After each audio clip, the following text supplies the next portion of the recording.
예수께서 길을 가실 때에 날 때부터 맹인된 사람을 보신지라. 제자들이 물어 이르되 라삐여, 이 사람이 누구의 죄로 인함이니이까? 자기니이까 그의 부모니이까? 예수께서 대답하시되 이 사람이 그 부모의 죄로 인한 것이 아니라 그에게서 하나님이 하시는 일을 나타내고자 하심이라. 때가 아직 낮음에 나를 보내신 이의 일을 우리가 하여야 하리라. 밤이 오리니 그 때는 아무도 일할 수 없느니라. 내가 세상에 있는 동안에는 세상의 빛이로라.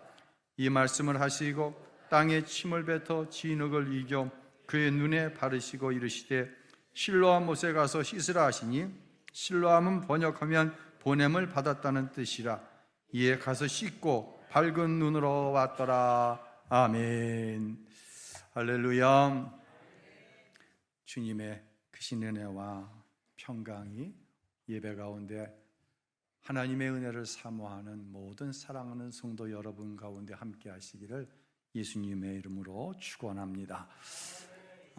성탄절부터 시작해서 연말 또 신년 감사 예배까지 이어오면서 요한복음을 잠시 멈췄었습니다. 다시 오늘부터 요한복음 강해로 돌아왔습니다. 요한복음에 나타나는 기적을 뭐라고 했죠?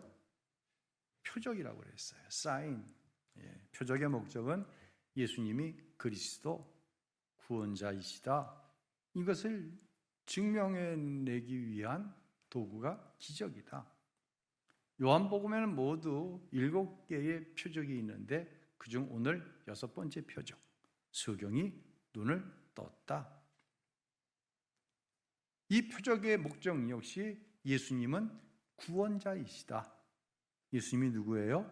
구원자이시다. 특별히 오늘 초점은 예수님은 파괴적인 운명으로 태어날 수밖에 없어서 포기하고 살았던 무엇인가로부터 구원해내시는 구원자 예수에 좀 집중을 해서 여러분에게 말씀을 드리려고 합니다.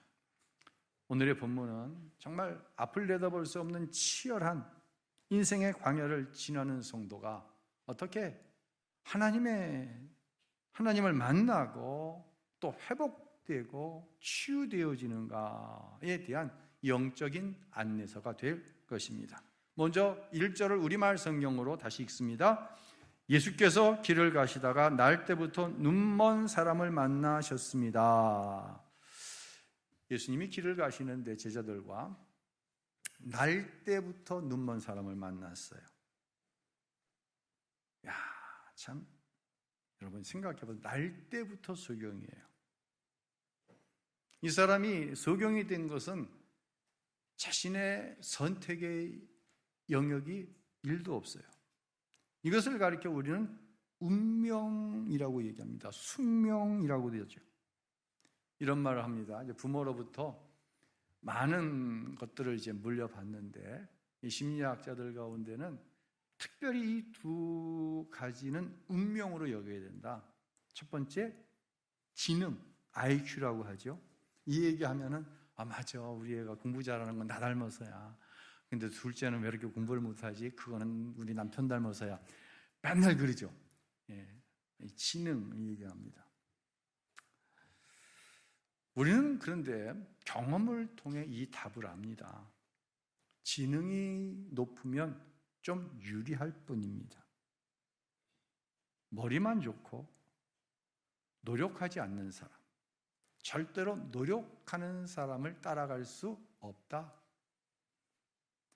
천재 발명왕이라고 하는 에디슨이 이런 얘기를 했어요. 천재는 1%의 영감과 99%의 노력으로 만들어진다. 대부분 이거는 노력하면 돼. 이걸 강조할 때 에디슨의 이 명언을 가져다 써요. 여기서 영감이란 세상으로는 이래요. 이 방법으로는 안 돼. 이건 부정적인 직관에서, 그러나 다른 방법이 있을 거야. 긍정적인 직관을 가리켜서 세상은 영감이다, 이렇게 얘기를 해요. 그러나 예수를 믿는 우리에게 있어서 영감이란 한 걸음 더 나아가 하나님께서 나를 향한 특별한 계획이 있어서 이런 일이 나에게 주어진 거야. 이 성도로서의 믿음을 가리켜서 우리는 영감이라고 얘기를 하죠. 이 설교 후반부에 다시 한번 인용을 좀 하도록 할 텐데요. 자, 이와 같이 지능을 얘기했고, 두 번째 성품. 성품도 똑같아요. 아유, 쟤는 날 닮아서 그렇게 성품이 좋아. 꼭 좋은 건 다 자기 닮았대. 예, 나쁜 건 다 누구 닮았다 그래? 남편 닮았다 그래. 참 여자분들은 대단하신 것 같아. 이 부모로부터 물려받은 사실 운명은요, 부모를 바꾸지 않는 한 바뀔 수 없어요. 그러니까 운명은 선택의 여지가 있다 없다? 없어요. 그런데 또 우리가 살면서 아는 것은 운명은 결코 내 인생의 방향과 결과를 결정하지 못한다. 다시 말씀드립니다. 운명이 내 인생의 방향성과 결과를 결정하지 못한다. 지난 주간 제가 이제 겨울이 되니까 가려움증이 좀 있어서 대학병원을 갔어요. 그래서 한 달에 한 번씩 목사님 좀 주사를 맞으시면 훨씬 낫습니다. 주사를 이제 맞기 위해서 주사실로 갔는데, 이게 웬일입니까? 주사실에 사람이 가득이야. 복도에도 사람이 꽉 차 있어요. 의자가 꽤 많은데. 이 주사 환자 가운데는 흔히 얘기하는 수액 주사, 수액에다가 이제 다른 약물을 넣어서 맞는 주사는 뭐 1시간 아니면 2시간씩 맞잖아요. 병원에 보면 수액 주사 맞는 사람들은 의료용 침대에 누워서 맞는데 의료용 침대가 꽉 차 있는 거야. 주사실에 사람들이, 환자가 꽉 차 있으니까 이 수액을 그냥 이 대에다가 거치한 채 의자에 앉아서 1시간 이상째 맞고 있는 환자들도 많이 있는 거예요.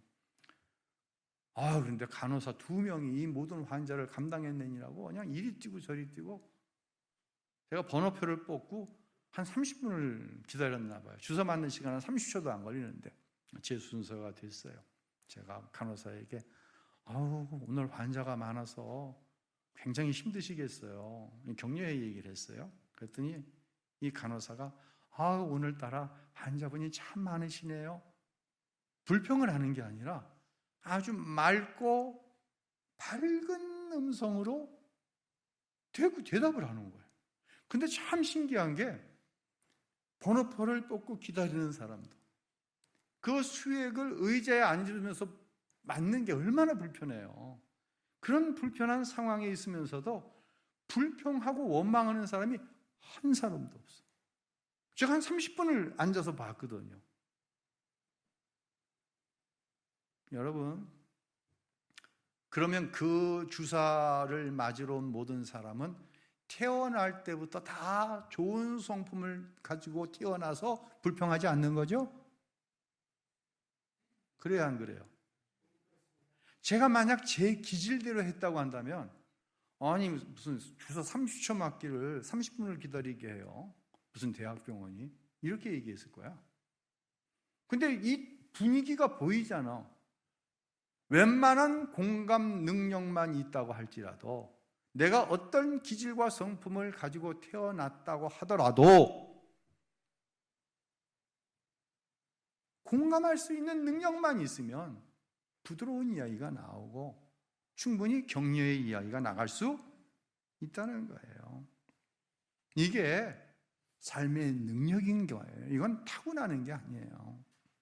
더구나 예수를 믿는다고 하면서 자신의 성품을 타고난 것으로 핑계하면서 전혀 바꾸려고 하는 의지가 없다? 이건 둘 중에 하나예요. 스스로 속는 거예요. 자기가 예수 믿고 있다고. 아니면 정말 예수를 믿는다고 한다면 예수님께서 일하실 자리가 내 안에 없는 거예요. 무엇으로 가득 차서? 자아로 가득 차서. 여기서 벗어날 수 있기를 바랍니다. 예. 이 소경은요, 지금 앞에 누가 계세요? 예수님이 계세요. 지금 예수님과 제자들이 길을 가다가 소경을 만난 거거든요. 예수님을 몰라. 왜요? 소경이니까. 그러니까 태어날 때부터 소경이라고 하는 사실은 운명 가운데서도 이건 제가 파괴적인 운명이다, 이렇게 지금 이름을 붙여봤어요. 파괴적인 운명이다. 저와 여러분 안에도 이와 같은 파괴적인 운명이 한두 가지는 다 있어요. 기질, 지능뿐만 아니라 그러잖아요. 누군가는 금수저를 물고 태어나고 누군가는 흙수저를 물고 태어났다. 이것도 파괴적인 운명일 수 있어요. 건강, 이것도 파괴적인 운명이 될 수도 있어요. 다시 말씀드립니다. 우리 모두에게는 이런 파괴적인 운명이 있어요. 저는요, 도저히 예수님을 믿을 수 없는 가정에서 태어났어요. 저는 운명적으로 예수를 믿지 못할 운명이야. 그리고 그런 가정에서 자라났어요.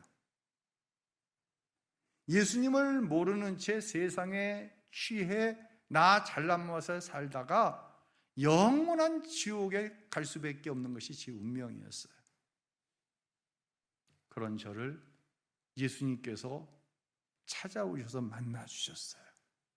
이런 의미에서 예수님은 구원자예요.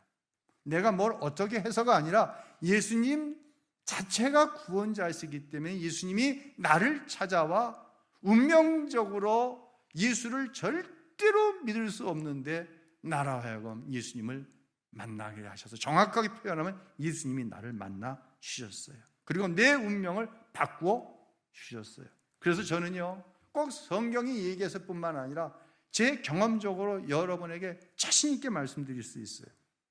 예수님 때문에 저주에서 구원받습니다. 예수님 때문에 파괴적인 운명이 하나님의 자녀로 바뀌어집니다. 소경은 예수님을 믿어서 파괴적인 운명에서 구원받은 게 아니에요. 오늘 본문 어디에도 소경이 예수님을 그리스도로 고백하는 장면이 없어요. 뒤에도 없어요. 맨 뒤에 나와요.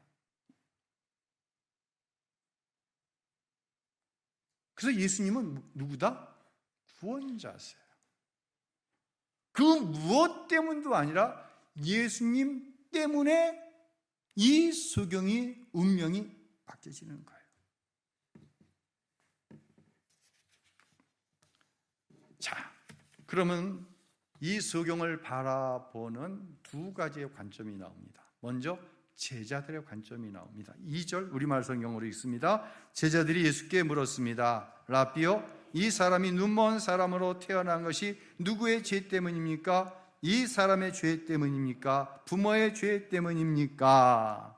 여러분, 이런 류의 말에 익숙해져 있으면 안 돼요. 유대인들에게는 이런 논법이 매우 익숙한 거예요.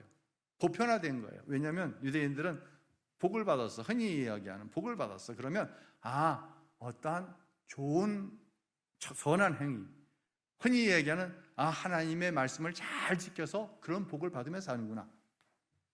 또 이 눈먼 소경처럼 어려움이 있어요. 고난이 왔어요. 너 무슨 죄 지었어?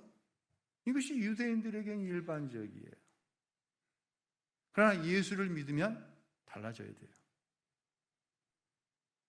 제자들은요, 저 사람이 날 때부터 소경된 게 죄 때문인가? 이게 아니라 죄 때문이라고 딱 규정을 짓는 거예요. 여기 어떻게 져 있다? 익숙해져 있다. 이런 게 익숙해져 있으면 안 된다는 얘기예요. 우리는요, 누군가가 어떠한 현재의 삶을 들여다보면서 그 사람에 대해서 어느 정도 알아요. 그러면 그런 죄를 짓더니 저런 일을 당하네? 그렇게 불신앙, 불순종하더니 저런 상황이 되었네? 여기에 익숙하면 안 된다는 얘기예요. 사실 이런 반응은 습관적이기도 하지만 심각한 것이 이런 반응은 교만이라고 하는 영적인 습관 때문이기 때문에 이건 심각한 거예요. 다시 말씀드립니다. 교만이라고 하는 습관은요, 이건 영적인 문제예요. 자, 누군가가 어려움을 당하고 있어요. 이게 파괴적인 어떤 운명이에요. 날 때부터 적용이 되었던 여러분이 현재 어떤 고난을 당하고 있어요. 그때 나는 그 사람에게 이렇게 이야기했으면 좋겠어요. 어느 권사님이 어려움을 당하고 있어요. 권사님, 참 권사님 대단하신 것 같아요. 제가 권사님의 상황이라고 한다면 저는 도저히 감당하지 못했을 거예요. 권사님 참 대단하세요. 그런데 저에게도 권사님과는 조금은 다르지만 몇 가지의 고난이 있었고 지금도 그 고난의 문제가 있어요. 그런데 하나님께 기도할 때, 하나님의 말씀을 설교를 통해 들을 때, 말씀을 묵상할 때 내 삶의 고난의 이 문제를 향한 하나님의 생각이 무엇인지를 하나님이 깨닫게 하셨어요. 그래서 이제는 억지로 이 고난을 대하는 것이 아니라 하나님의 생각을 다 알지는 못하지만 어느 정도 알기에 이 고난의 끝이 나를 연단하게 하셔서 오직 하나님만 바라보게 하시려고 하는 하나님의 생각을 내가 이제는 알기 때문에 내가 기도하면서 항상 그렇지는 않지만 감사함으로 하나님이 하실 일을 기대하게 되었어요. 이렇게 얘기해 준 거예요. 그러면 내가 당하고 있는 고난을 향한 내 태도는 어때야 되느냐? 앞에는 타인이 당하는 고난을 향한 내 태도이고, 내 자신이 당하는 고난 앞에서는요, 내 죄를 볼 수 있어야 돼요. 내 불신앙, 내 불순종을 볼 수 있어야 돼요. 내 교만함을 볼 수 있어야 돼요. 더 나아가서 이 고난을 통해서 하나님께서 나를 이 불신앙, 불순종, 교만에서 벗어나 오직 하나님만 의지하게 하시려고 하는 하나님의 생각이 있음을 내 자신이 알아야 돼요. 이때 하나님께서 이루어 가시는 일을 보게 되는 거예요. 할렐루야. 예. 두 번째, 이제 예수님께서 이 제자들의 질문에 대해서 이렇게 말씀을 하십니다. 3절 읽겠습니다. 이 사람의 죄도 그 부모의 죄도 아니다. 다만 하나님께서 하시는 일들을 드러내시려는 것이다. 예수님의 생각과 제자들의 생각은 같은 것을 보면 전혀 달라요. 예수님이 내 안에 오셔서 내 마음, 내 생각, 마음과 생각이 뭘 통해 나와요? 내 말을 통해 나오죠. 내 마음과 내 생각의 주인이 예수님이시면 내 입을 통해 나오는 말도 달라지는 거예요. 이전에 익숙했던 마음, 이전에 익숙했던 생각, 이전에 익숙했던 언어에서 달라지는 거예요. 이것을 가리켜서 우리는 새로워졌다. 옛것은 지나갔으니 이제 새 것이 되었다고 얘기하는 거예요. 더 나아가면 이젠 더 이상 내 생각이 중요한 것이 아니라 하나님의 생각에 관심을 갖는 거예요. 이제 에디슨 이야기를 아까 했는데, 그러면 에디슨이 천재는 1%의 영광과 99%의 노력으로 이루어진다라고 한 말의 진정한 의미는 뭐냐? 의미는 이것이에요. 나는 1%의 영감이 99%의 노력보다 훨씬 중요하다고 생각한다. 1%의 영감이 없다면 당신의 99% 노력은 그저 고된 노동에 불과하기 때문이다. 우리가 알고 있었던 내용과는 전혀 다른 거예요. 이런 거예요. 제가 예를 들어 볼게요. 2시간을 설교회를 작성하기 위해서 노트북 앞에 앉아 있는 거예요. 120분 가운데 하나님께서 5분 저에게 영감을 주셔요. 나머지 115분은 너무 쉬워지는 거예요. 이건 절대로 고된 노동이 아니라 이건 거룩한 일이에요. 글을 쓰는 작가가, 아니면 영화의 대본을 쓰는 작가가 6개월을 이 대본을 썼다고 생각해 봅시다. 어떤 영감이 오지 않는 거예요. 여러분, 설교를 준비할 때 내가 감동되지 않은 설교는 여러분도 감동이 안 돼요. 여기에는 뭐가 빠져 있었기 때문에? 하나님께서 주시는 흔히 얘기하는 영감이 없기 때문에. 이건 AI 갖고 해결할 수 있는 문제가 아니에요.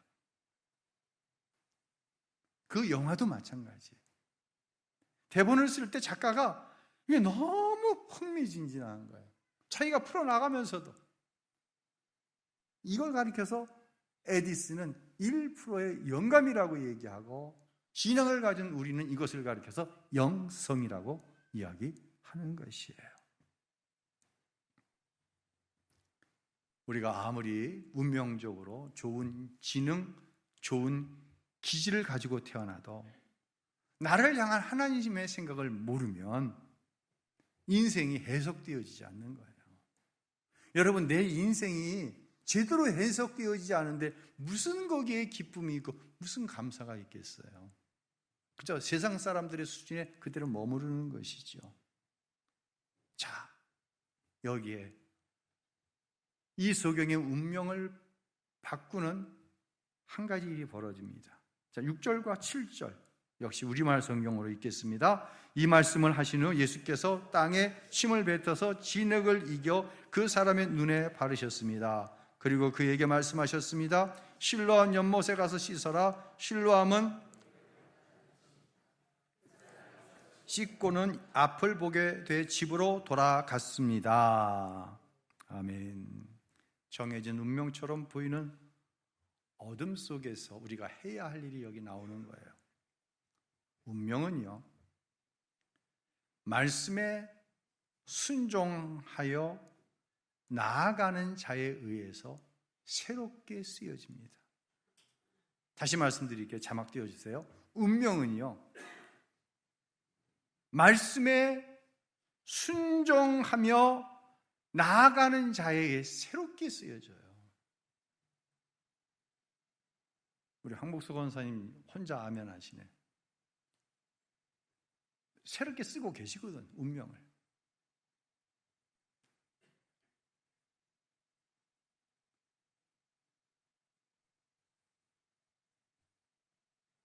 인생으로서는 도저히 바꿀 수 없을 것만 같은 파괴적인 운명이 우리 안에 있다고 말씀드렸어요. 이제 하나님께서는 저와 여러분에 이렇게 말씀하시는 거예요. 의지를 발휘해라. 의지를 발휘해서 순종하기를 바라세요, 하나님은. 여러분, 한번 잘 눈으로 보지 못하는 것이니까 생각으로 한번 깊이 따라와 보세요. 자, 예수님께서 흙에다가 침을 뱉어 그걸 이기는 거예요. 마치 세면 반죽을 하듯이 이기는 거예요. 그래서 이 진흙을 소경의 눈에 바르시는 거예요. 한번 그 소경이 지금 어떤 모습일까를 상상해 보세요. 그리고 하시는 말씀이 실로암 연못에 가서 눈을 씻으라는 거예요.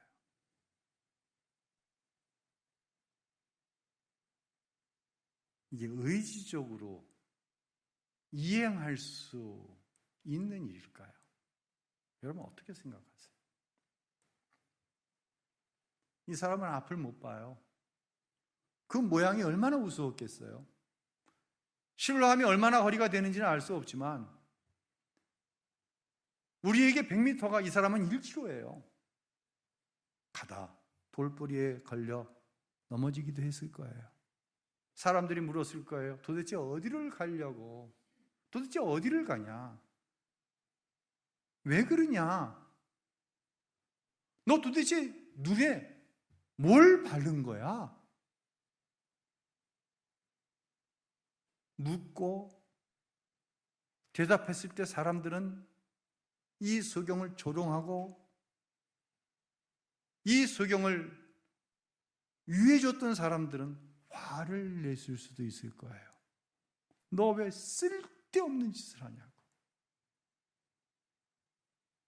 바로 이것이 파괴적인 운명에 대항한 소경의 모습인 거예요.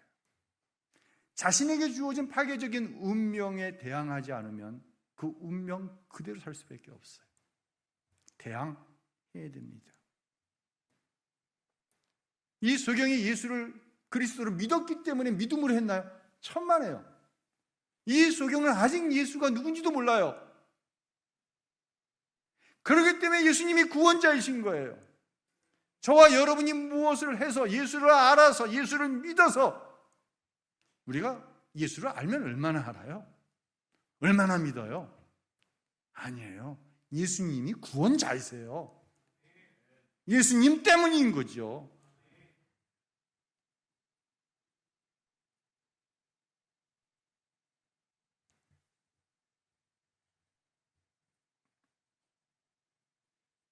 이 파괴적인 운명에 대항했을 때 의지적으로 순종하라는 얘기는 쓰지 않을게요. 순종이라는 종교적인 얘기 쓰지 말고 자기의 의지를 발동시켰을 때 이 소경의 운명이 바뀌어졌습니다. 눈을 떴다. 할렐루야.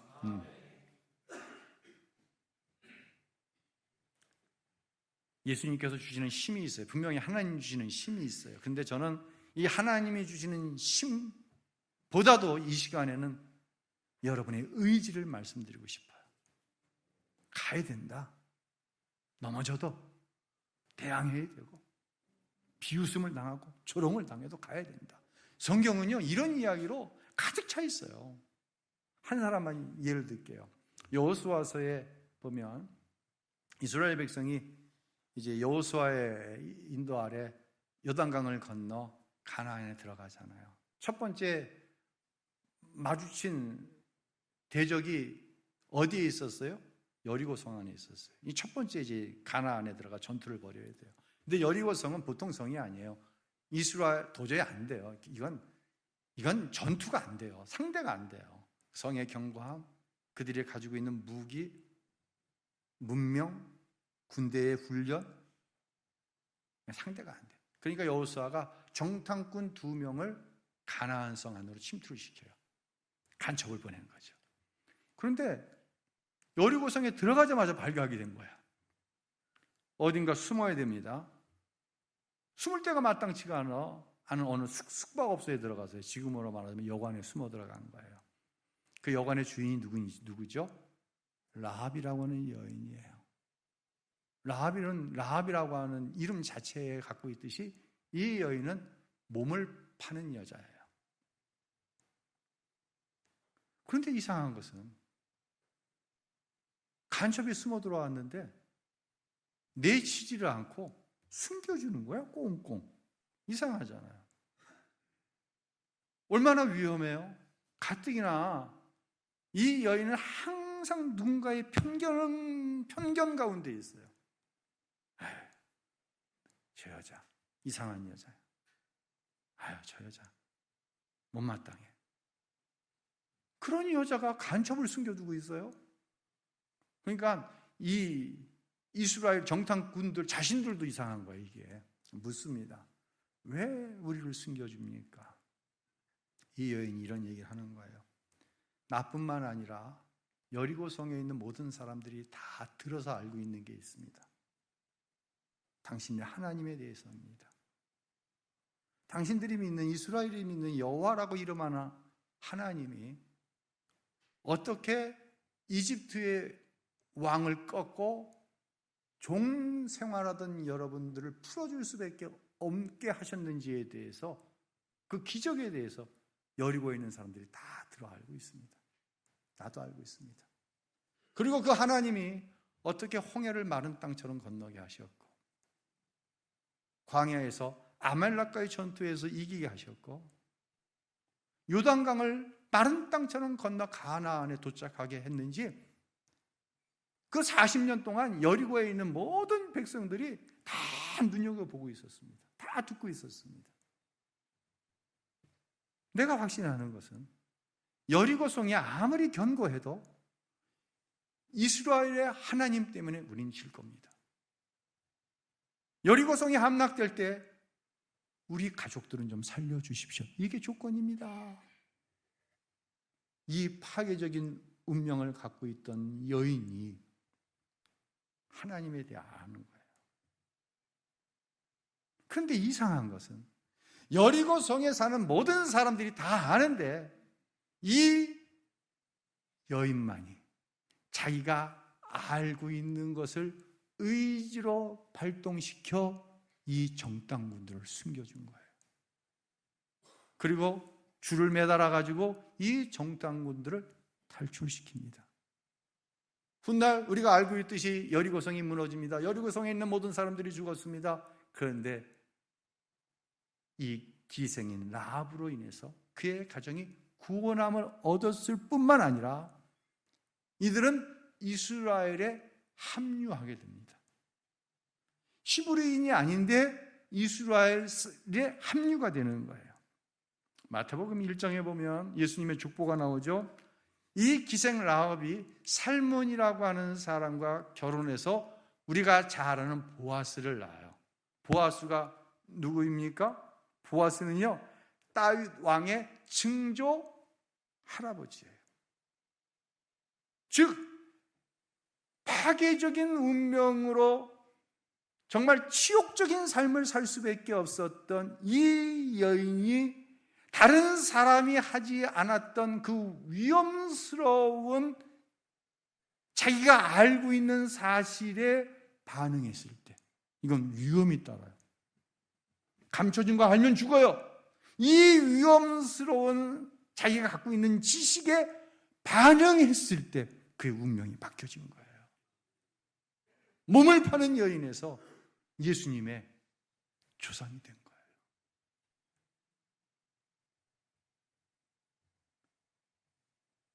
우리에게는, 제가 순종이라는 거는 단어를 지금 안 쓰고 있는데 참 순종이라고 하는 게 어려워요.